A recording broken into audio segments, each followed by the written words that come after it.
épisode de cette série. Je ne sais pas combien d'épisodes contre la série. Je vous avouerai que j'ai pas encore. J'ai pas encore. J'ai tourné encore peu d'épisodes. Hein. Au niveau de cette série vidéo, j'ai peu d'avance. Mais bon, voilà. Hein. Je vais essayer de tenir le rythme tant que je peux. Et puis après, épisodiquement, de temps en temps, si ça tient pas, vous en aurez quelques-uns quand même. Si ces vidéos vous plaisent, en tous les cas, je continuerai de les produire. En tous les cas, moi je me régale parce que ça me permet d'avoir une petite recherche documentaire. C'est toujours intéressant. Cette semaine, on va changer. Ce n'est plus une locomotive, mais un automoteur. Alors, ce sont les plus petits automoteurs des chemins de fer espagnols. Je veux parler des 596. Ce sont des transformations faites en interne par la Renfe, mais ça, dans l'historique, je vous le détaillerai un peu plus tard. Ces automoteurs-là sont assez, alors certes, reproduits, enfin, sont en petits effets, enfin, c'est un effectif, je vais y arriver, tout petit effectif d'à peine 25 unités, mais ils étaient assez connus. Donc ces 596 avaient un surnom euh, par les cheminots espagnols, les Tamagotchi, parce que le Tamagotchi c'est assez petit, hein, je pense que vous le voyez bien. Mais il avait aussi un gros défaut, c'est qu'il nécessitait un entretien très très très régulier. Ils étaient assez capricieux et un peu comme le Tamagotchi, hein, si on s'en occupait pas, bah voilà. Donc, comme d'habitude, hein, vous avez une photo sur le côté qui vous présente ce modèle-là sur la maquette, sur le réseau. On change pas une équipe qui gagne, j'ai envie de dire. Je vais vous présenter le modèle réel avec quelques photos, un petit historique. Et on finira par la circulation de ce matériel qui va un petit peu évoluer en gare de Benicarlo. Allez, on démarre, c'est parti. La série 596, appelée aussi Tamagotchi par les cheminots espagnols, est une série d'autorails de la Renfe. À l'origine, la commande par la Renfe des autorails des séries 592 et 593, sous forme de rames indéformables en caisse, était une erreur. Très vite, ces autorails se retrouvent en surcapacité sur certaines lignes où le trafic est très très faible. La possibilité de transformer quelques automoteurs 593 en rame double, à un moment est envisagée, mais ne débouche sur rien de pertinent au final. Et l'idée émerge alors de réaliser un nouveau et moderne train régional diesel léger, TRDL, en espagnol Tren Regional Diesel Ligero, capable de s'adapter à la demande sur des lignes à très faible trafic.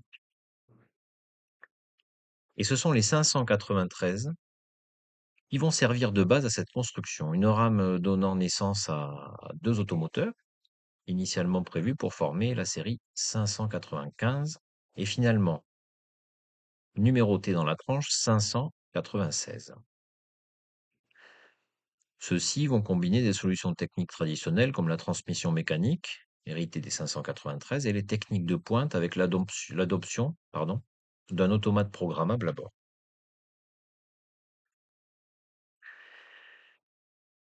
En matière de conception, un groupe de travail est rapidement créé aux ateliers centraux de Valladolid, atelier de la Renfe, pour étudier la transformation de ces automoteurs à trois caisses 593. La caisse, les bogies et les moteurs seront récupérés. Le principal problème est constitué par le groupe générateur, situé dans la remorque intermédiaire, qui disparaîtra. On décide d'installer un groupe générateur autonome, neuf, de construction Générale Électrique, qui permettra d'alimenter les équipements auxiliaires. L'option d'un autorail bicaisse, un instant, était envisagée un temps, mais il est vite abandonné en raison de l'imminence de la livraison des TRD, nouvelle série 594. L'automate, en fait, en fait un microprocesseur chargé de la régulation du système de traction et est auparavant testé en service commercial sur d'anciennes rames 593. Il est censé éviter les erreurs de conduite et améliorer la fiabilité générale de l'ensemble.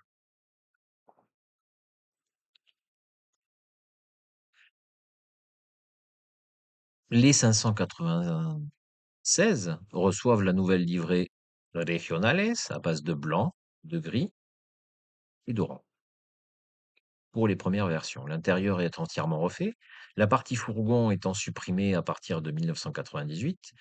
Les nouvelles unités reçoivent un nouveau système de ventilation et l'automate, pardon, et du générateur et voient la porte frontale de cabine supprimée. Les unités déjà livrées reçoivent ces modifications lors des passages en révision. Les 6 unités livrées neuves à la communauté autonome d'Aragon ont leur volant de manœuvre remplacé par une simple manette du type joystick.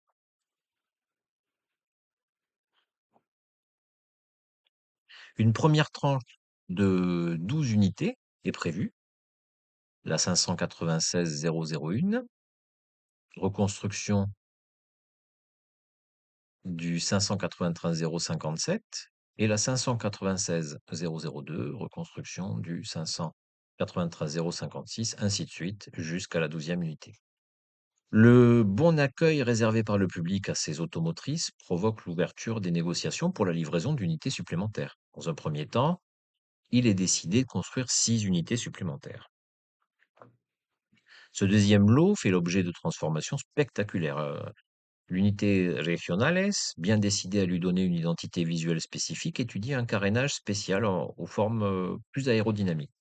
La livrée extérieure est totalement repensée avec un schéma inspiré des 252 d'Arco et du prototype de la 269.8 de Cargas, à base de blanc et d'orange. La 596-013 est la première livrée sous cette forme, la première sous-série étant progressivement mise au type à l'occasion des passages en révision. Il y a pourtant quelques exceptions qui reçoivent la nouvelle décoration en 2003, mais sans autre modification.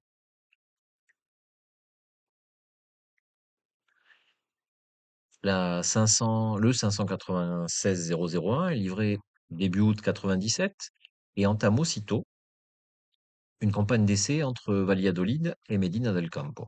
Il est rapidement transféré au dépôt madrilène de Cerro Negro, qui procède à des essais très poussés sur Madrid-Guadalajara. Il réalise son premier service commercial sur Madrid-Soria le 28 août 1997. Après un séjour en Aragon, le prototype rejoint le 596-002 à Madrid. Ces 2 premières unités entrent officiellement au service commercial le 28 septembre 1997 sous le nom de Renes Ligero, un léger. Elles sont rapidement assignées au service de semaine sur Madrid-Soria.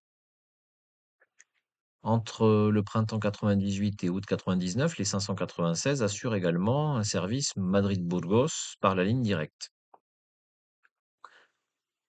Fin juillet 98, le 596-006 sort des ateliers de Valladolid. C'est la première unité destinée à la communauté autonome d'Andalousie. Affectée au dépôt de Grenade, elle assure le service Grenade-Guadix de concert avec les 592. Peu après, les premiers 596 commandés par la communauté d'Aragon arrivent au dépôt de Saragosse. Ils sont engagés sur Canfranc et Teruel à compter du 8 septembre 1998. Faute de matériel électrique en nombre suffisant, on peut aussi les voir sur des portions tout caténaires entre Saragosse et Benifar et entre Saragosse et Huesca. Ces premières unités sont un fonctionnement parfois capricieux. Toujours facétieux, les cheminots espagnols leur attribuent le surnom qui leur restera, Tamagotchi, car si tu t'en occupes pas tout le temps, ils meurent. Voilà, c'était une série de machines visiblement pas très performantes. Maintenant, si on veut parler rapidement des caractéristiques techniques, donc on a affaire à un automoteur Renault-Caisse, produit entre 1997 et 2001, avec un total de 25 engins. Le constructeur, le constructeur est l'entreprise Renfe qui les a transformés sur la base d'anciens automoteurs, dans ses propres ateliers. Là, vous pouvez voir notamment sur les 2 dernières photos et notamment celle-ci, dans leur fin de carrière, ils ont servi comme train touristique, toujours pour le compte de la Renfe avec des livrets, tout à fait spécifiques. Au niveau caractéristiques techniques, donc il y avait 2 moteurs Fiat. On est dans l'écartement ibérique, large, toujours de 1668 millimètres. La puissance est de 324 kilowatts. La capacité en carburant, 900 litres. Le poids total est de 51 tonnes. La longueur de 24 mètres 260, le nombre de places assises est de 59 et la vitesse maximale est de 120 km/h. Maintenant qu'on en sait un peu plus sur ces engins, si vous le voulez bien, je vais vous présenter en circulation sur le réseau l'automoteur que je possède, produit par le fabricant Electrotrain dans la gamme plutôt hobby.